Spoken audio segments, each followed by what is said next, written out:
warahmatullahi wabarakatuh. Welcome to Big My YouTube channel. Pada kesempatan kali ini kita akan membahas ya, yaitu seputar pinjol. Tiba-tiba ditransfer pinjol tanpa pengajuan. Jangan senang, lakukan hal ini. Dikutip dari poskoto.co.id, apabila Anda tiba-tiba ditransfer pinjaman online berupa uang dalam jumlah yang besar tanpa adanya pengajuan dari diri sendiri, jangan senang dulu ya. Ada modus penipuan terbaru yang dilakukan oleh aplikasi pinjol ilegal yang tidak terdaftar di Otoritas Jasa Keuangan untuk menjebak calon korban dengan sengaja mentransfer dana tanpa adanya pengajuan dari debitur. Jika ingin merasa tidak ada pengajuan namun pinjol masuk ke rekening, Anda harus melakukan hal berikut ini agar tidak terjebak penipuan.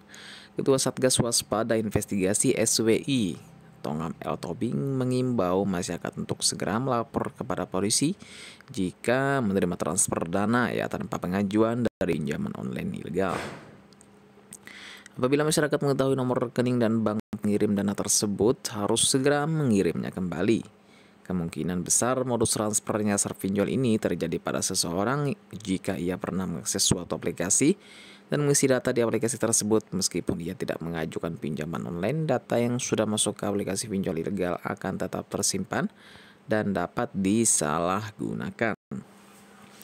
Kepala Eksekutif Pengawas Perilaku Pelaku Usaha Jasa Keuangan, Edukasi dan Perlindungan Konsumen OJK, Predrika Widiasari Dewi juga mengimbau hal yang sama kepada masyarakat. Masyarakat wajib melapor kepada bank jika tiba-tiba ditransfer pinjol berupa sejumlah dana yang masuk ke rekening. Masyarakat juga bisa melapor kepada OJK melalui aplikasi Portal Perlindungan Konsumen PPK kontak 157 atau email satgaspasti@ojk.go.id. Beliau menekankan jangan sampai masyarakat menggunakan dana transfer nyasar pinjol ilegal. Hal ini memang sulit untuk dilakukan karena sebagian masyarakat yang sudah membutuhkan uang tentu akan nekat menggunakan dana tersebut. Padahal ada risiko yang mengintai seperti diharuskan membayar cicilan per bulan dengan bunga yang besar. Beliau juga melarang masyarakat berkomunikasi dengan debt collector akibat dari adanya kebocoran data pribadi sehingga transfer nyasar pinjol ilegal bisa dilakukan. Bagaimana cara cek aplikasi pinjol apakah terdaftar di OJK atau tidak? Begini caranya. Yang pertama, cara cek pinjol ilegal atau pinjol legal melalui laman OJK. Buka website resmi OJK ojk.go.id, klik menu IKNB pada atas tampilan layar dan klik vintage pada pojok kanan bawah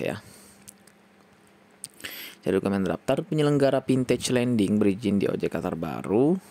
Kemudian klik tautan tersebut. Dokumen ini hanya berisi daftar pinjol legal saja. Selain itu, Anda dapat mengajak pinjol ilegal di website yang sama dengan mencari daftar investasi ilegal yang ada di bagian tengah tampilan laman OJK. Setelah laman terbuka, masukkan nama pinjol yang diduga ilegal pada kolom cari, kemudian klik enter. Yang kedua, cara cek pinjol ilegal atau pinjol legal melalui WhatsApp OJK Anda penyimpan terlebih dahulu kontak WhatsApp OJK yaitu 081 sekian, bisa dilihat di layar atau tanpa menyimpan bisa langsung mengakses internet kemudian ketik wa.me seperti tampilan di layar nomornya. Anda cukup mengirim pesan dengan menulis nama pinjol yang ingin dicek. Kemudian tunggu beberapa saat hingga OJK membalas dan memberikan jawaban otomatis terkait status legalitasnya. Yang ketiga yaitu cara cek pinjol ilegal atau pinjol legal melalui telepon OJK itu 157 Yang keempat, cara cek pinjol ilegal dan pinjol legal melalui email OJK waspadainvestasi@ojk.go.id. Nah, itulah informasi tentang apa yang harus dilakukan jika tiba-tiba ditransfer pinjol tanpa pengajuan. Semoga bermanfaat.